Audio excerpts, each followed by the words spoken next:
বলছি দুধ কফি করে এনেছি, সারাদিন তো সেভাবে কিছু। পৃথা, ওখানে ডেস্কের নিচে দেখো তো, একটা ব্লু কালারের ফাইল আছে, একটু আমার দাও না। তা তোমার বাবার পেসমেকার বসাতে কত খরচা সেটা তো কিছু বললে না। দরকার তো অনেক টাকার, আহা। কিন্তু তোমার কত টাকা প্রয়োজন তুমি শুধু সেটা আমাকে বলো, আর আমি খুব ভালো করে জানি যে পুরো টাকাটা আমাকেই পেমেন্ট করতে হবে।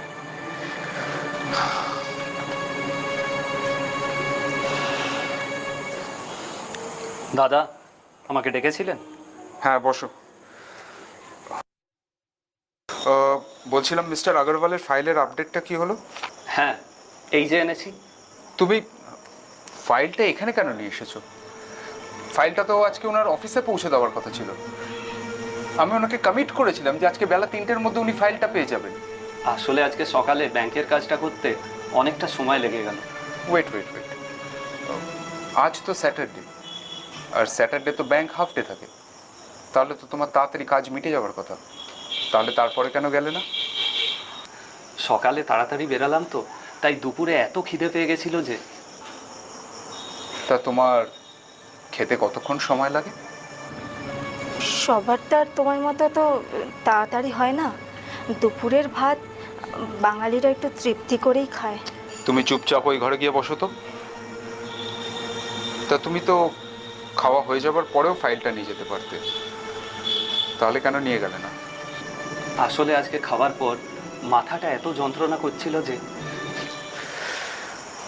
সিমি মাঝে মাঝে ঠিক কথাই বলে। তোমার মতো এরকম একটা ইরেসপন্সিবল ছেলেকে এত বড় একটা পোস্টে রিক্রুট করা আমার উচিত হয়নি। Yes, I did a mistake. শরীর খারাপ কি কারোর হাতে থাকে? Shut up, you just shut up. তোমাকে আমি কতবার বলেছি না আমার বিজনেস রিলেটেড ইস্যুর মধ্যে তুমি কোনো কথা বলবে না? আর তুমি এখনো কেন এখানে বসে আছো? তোমাকে তো বললাম পাশের ঘরে গিয়ে বসার জন্য।